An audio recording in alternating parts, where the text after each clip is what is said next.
G3 Resource rape, water. Western Affloholic rape and plunder parching humanity for water.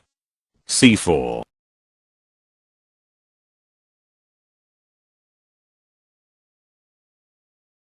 Your coal, oil fueled binge. Well, Africa's Lake Chad is gone. Lake Chad, once so huge, was once a landmark for astronauts circling the Earth. Now it is difficult for them to locate. Lake Chad has shrunk 96% in 40 years. Soaring demand for irrigation water coupled with declining rainfall due to your coal and oil. Let me see, Chad has a familiar ring. I know. Neighbor to Darfur, the genocide, over water, and shrinking arable land. Oh yes. Western coal and oil. We are back, quote Christian, right?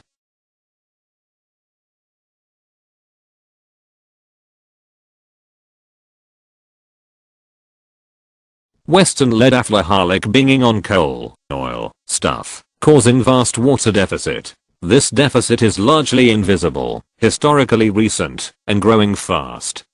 The deficit comes largely from aquifer overpumping. Often it is discovered only when wells go dry.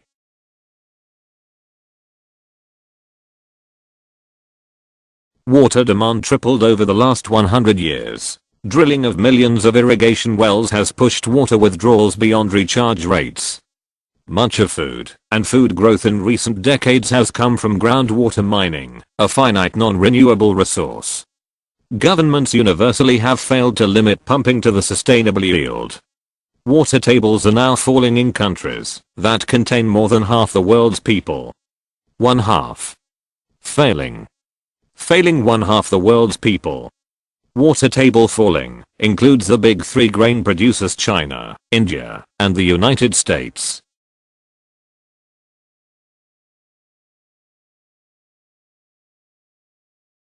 Coal, oil climate Armageddon is decimating water supplies. Rising temperatures are boosting evaporation rates, altering rainfall patterns, and melting the glaciers that feed rivers during the dry season.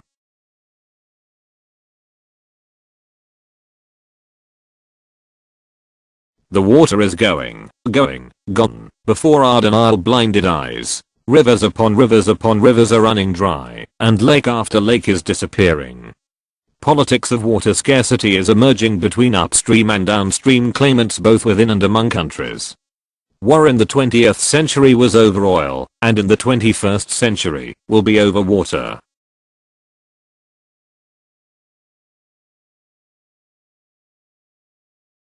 Grain has fast become the chief way of shipping what water is left to countries with power. Countries are insanely diverting irrigation water to the growing need of cities and industry.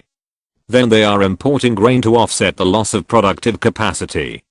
Why grain?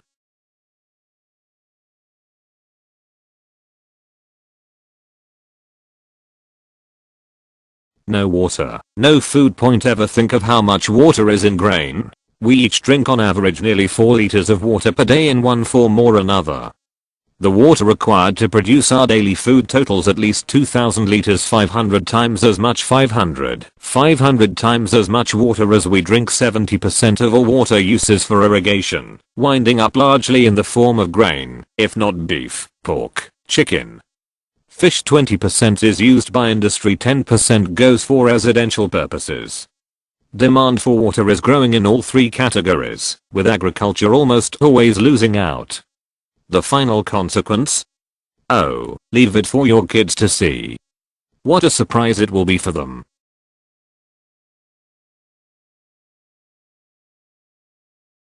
Denial is blinding us to the impending global starvation.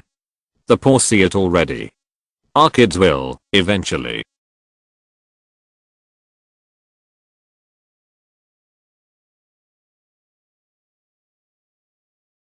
China, living off of water mining. The mines are going empty. Remember, it takes 1,000 tons of water to produce 1 ton of grain, 1,000 tons for 1 ton, 1,000 for just one. Now there is a shortfall in China of nearly 40 billion tons of water per year. Therefore, grain harvest will drop by 40 million tons, enough to feed 120 million Chinese. Note: 1 ton of grain feeds 3 Chinese for a year.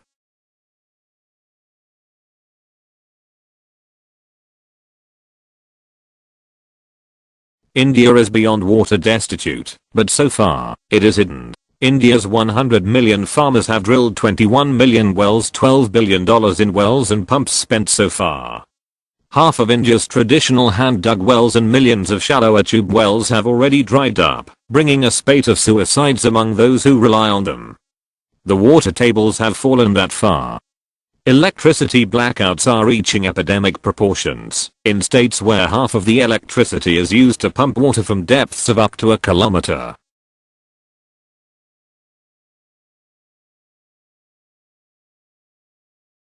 Tamil Nadu, a state with more than 62 million people in southern India, wells are going dry almost everywhere. Falling water tables have dried up 95% of the wells owned by small farmers. When the balloon bursts, untold anarchy will be the lot of rural India. India's grain harvest, squeezed both by water scarcity and the loss of cropland to non-farm uses, has plateaued since 2000. India was the world's leading wheat importer in 2006. 15% of India's food supply is produced by mining groundwater, a non-renewable resource.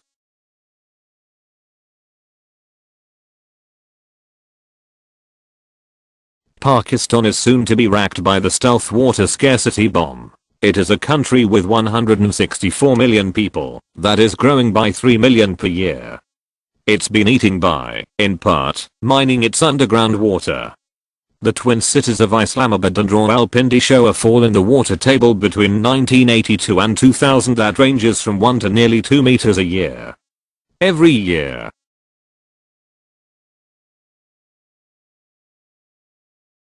Balochistan is soon to implode without water. Water tables around the capital, Quetta, are falling by 3.5 meters per year.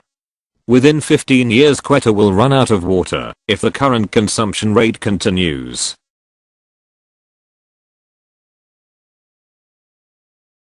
Iran, with 71 million people, will implode without water. Iran is overpumping its aquifers by an average of 5 billion tons of water per year, the water equivalent of 1/3 of its annual grain harvest. Tens of villages per year in eastern Iran are being abandoned as wells go dry, generating a flow of water refugees.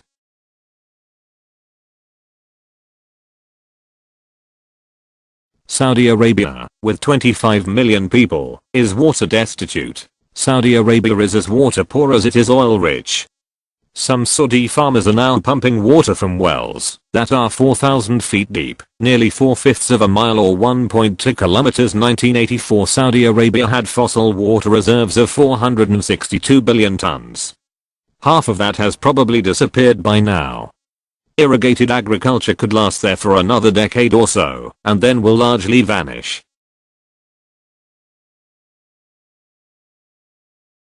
In Yemen, 22 million people will starve without water. Water table under most of the country is falling by roughly 2 meters a year. The Sanaa Basin site of the national capital, Sana'a, and home to 2 million people may be pumped dry by 2010. Grain production is falling by 2/3 over the last 20 years. Yemen now imports 4/5 of its grain supply. Living on borrowed water and borrowed time, Yemen ranks 24th on foreign policy's list of failing states.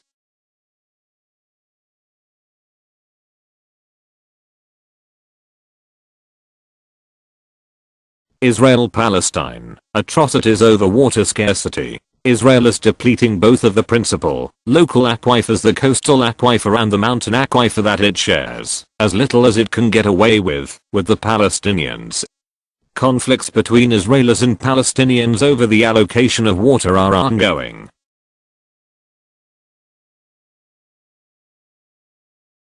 Mexico, the water supplies are running dry, forever. A population of 107 million that is projected to reach 132 million by 2050. Demand for water is outstripping supply. 51% of all the water extracted from underground is from aquifers that are being overpumped.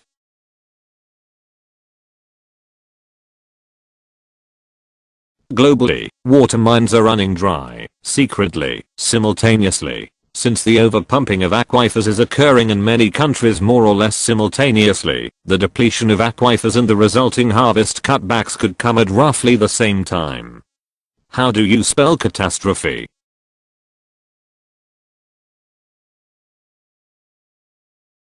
The world's major rivers are running dry too. The Colorado, the Yellow, the largest river in northern China, the Nile, the lifeline of Egypt, the Indus, which supplies most of Pakistan's irrigation water, the Ganges in India's densely populated Gangetic basin, and many thousands of smaller rivers have disappeared entirely.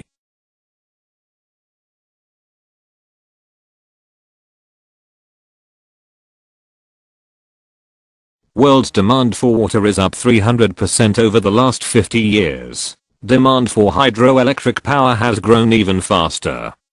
Dams and diversions of river water have drained many rivers dry. As water tables have fallen, the springs that feed rivers have gone dry, reducing river flows.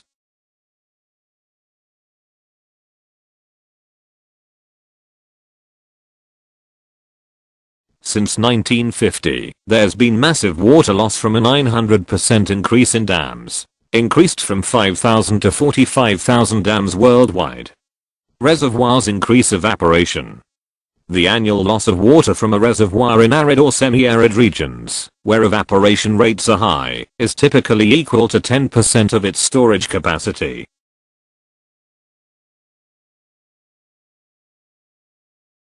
Your Affloholic coal, oil, stuff binge, Colorado River and others now rarely make it to the sea. This excessive demand for water is destroying the river's ecosystem, including its fisheries.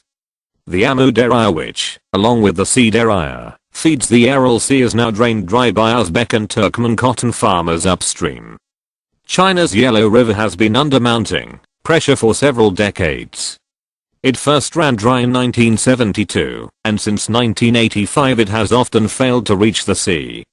The Nile, site of another ancient civilization, now barely makes it to the sea. Before the Aswan Dam was built, some 32 billion cubic meters of water reached the Mediterranean each year, now only 2 billion, a 93% reduction in 30 years.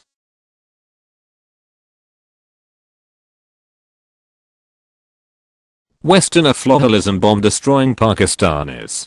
Pakistan's population of 164 million is projected to reach 292 million by 2050. The Indus River provides surface water. It also recharges aquifers that supply the irrigation wells dotting the Pakistani countryside. The Indus is starting to run dry in its lower reaches.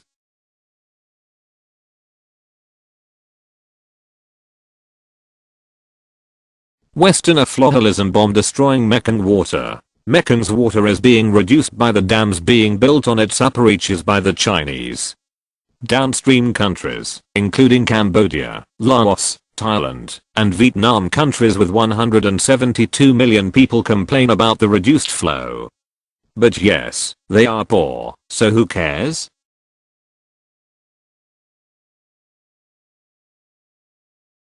Soon we'll see Mideast water wars. The Tigris and Euphrates rivers, which originate in Turkey, flow through Syria and Iraq en route to the Persian Gulf.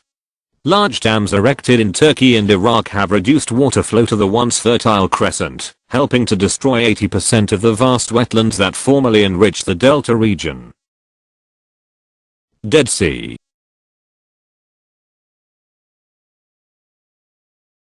Under Western affloholism, the world's lakes are disappearing. Lake Chad in Central Africa, as we have seen, is gone now.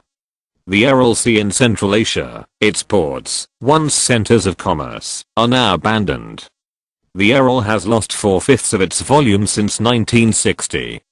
The Sea of Galilee, also known as Lake Tiberias, is declining rapidly. The Dead Sea is shrinking even faster than the Sea of Galilee.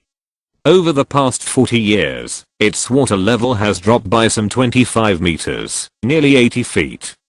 It could disappear entirely by 2050.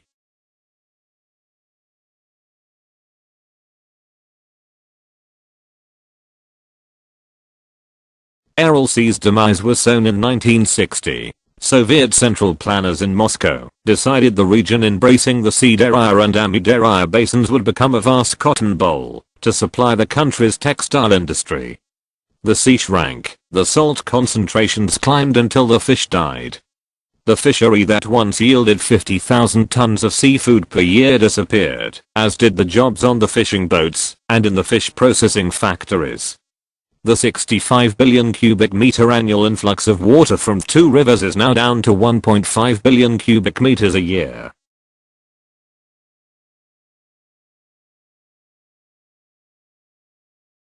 My God, why have we forsaken thee?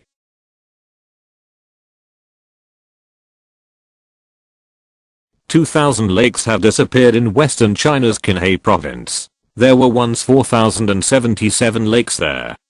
Over the last 20 years, more than 2,000 have disappeared.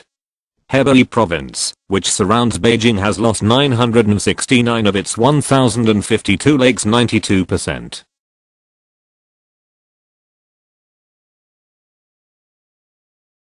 %80 reduction in water for Mexico's Guadalajara. Lake Chapala, the country's largest, is the primary source of water for Guadalajara, which is home to 4 million people. Expanding irrigation in the region has reduced water volume in the lake by 80%. Urban growth orgy kills farmers, kills food supply. Jousting is furious for water between cities and farms within countries that preoccupies local political leaders.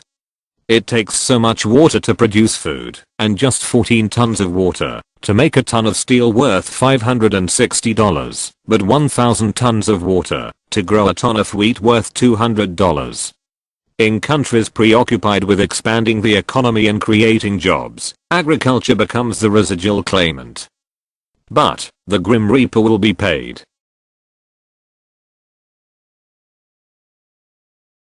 Western US cities are thriving by decimating, devouring irrigation water, by buying irrigation water from farmers and farms. Among the US cities doing so with abandon are San Diego, Los Angeles, Las Vegas, Denver, and El Paso.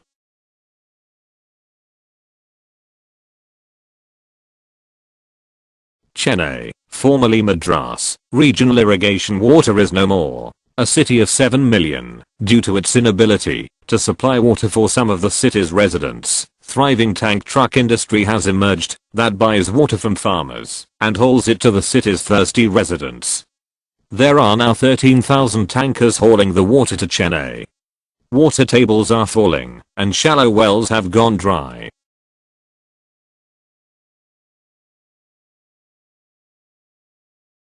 Irrigation water diverted to chemical plant. Chinese farmers along the Juma River doomed. In 2004 the Juma River had suddenly stopped flowing.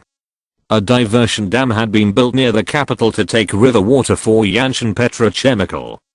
For the 120,000 villagers downstream from the diversion dam, the loss of water cripples their ability to make a living from farming and to feed those dependent on them.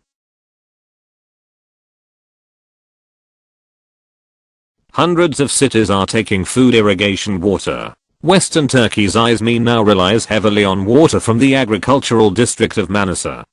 US Southern Great Plains and Southwest. 2000 water transfers from 1987 to 2005. At least 8 out of 10 were by individual farmers or irrigation districts to cities and municipalities. Colorado cities and towns in a state with high immigration are buying irrigation water rights from farmers and ranchers.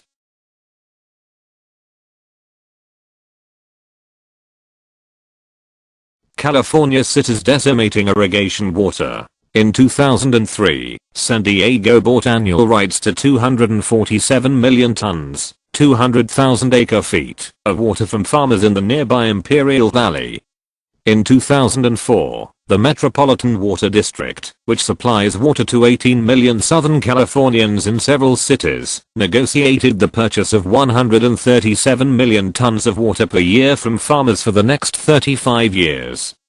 City officials are offering far more for the water than the farmers could possibly earn by irrigating crops.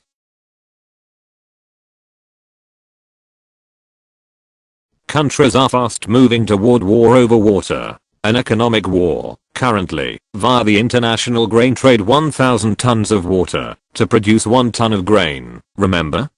Importing grain is the most efficient way to import water. After China and India, there is a second tier of smaller countries with large water deficits: Algeria, Egypt, Mexico, and Pakistan. Algeria, Egypt, and Mexico already import much of their grain. Pakistan too may soon turn to world markets for grain. Egypt, with some 75 million people, has become a major importer of wheat in recent years, constituting now another Nile flowing into the region in the form of imported food.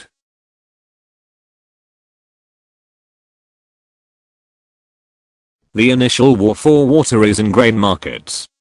How long will it remain there? Countries that are financially the strongest, not necessarily those that are militarily the strongest, will fare best in this competition, for now. We are looking at fast-growing water deficits in both China and India, each with more than a billion people. The next global bubble, overwater debt for food. Food production is artificially inflated by the unsustainable mining of groundwater. Many of the most populous countries of the world, China, India, Pakistan, Mexico, and nearly all the countries of the Middle East and North Africa have literally been having a free ride over the past 2 or 3 decades by depleting their groundwater resources.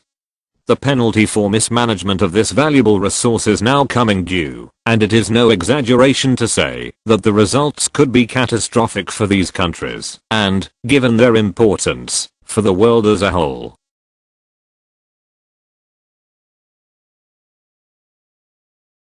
Hydrological poverty, an invisible killer. With 1,700 cubic meters of water per year, a person is well supplied with water.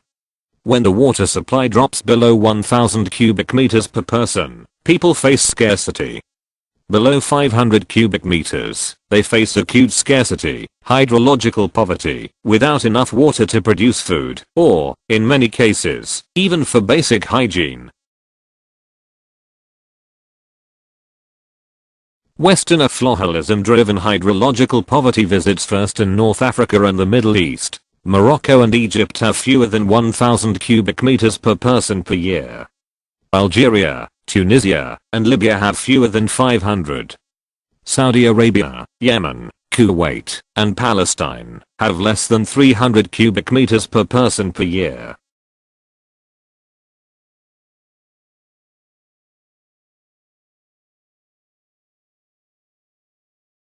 Next, hydrological poverty battlegrounds. China, India, and the United States. Regions within countries also suffer from acute water shortages. The northern half of China. In India, the northwestern region suffers extreme water scarcity. And the US southwestern states from Texas to California.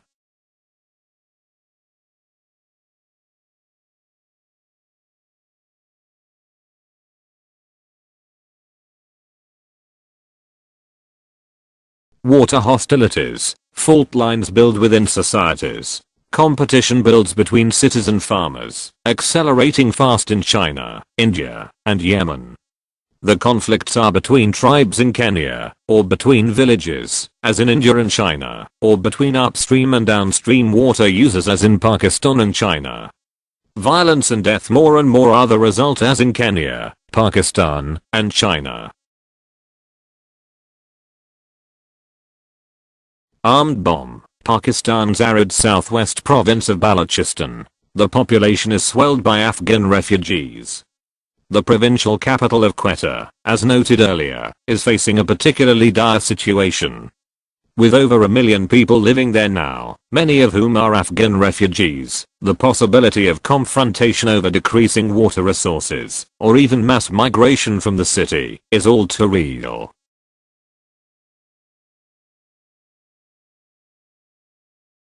Armed water deficit bomb Iraq. Iraq is concerned that dam building on the Euphrates River in Turkey, and, to a lesser degree, Syria will leave it without enough water to meet its basic needs.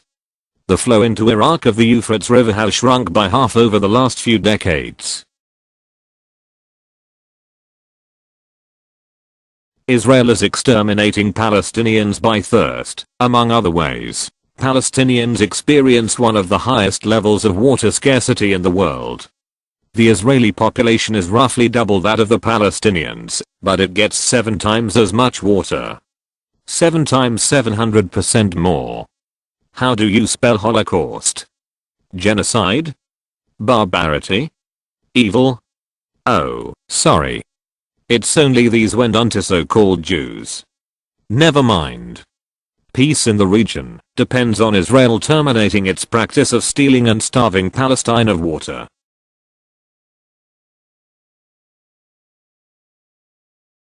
Hydrological poverty areas, growth on track for nearly 3 billion more by 2050. Countries where water tables are already falling are the same countries with fast-growing populations and a resistance to family planning, including Sudan, Iraq, Somalia, Chad, Afghanistan, Pakistan, and Yemen. Population must be stabilized in these countries or the world is at risk.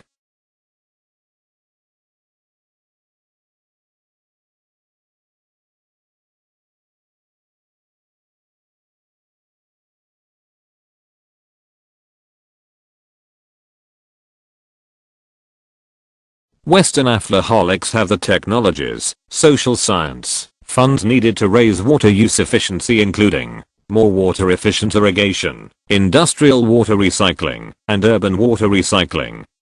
But do they have the humanity? Probably not. Never mind.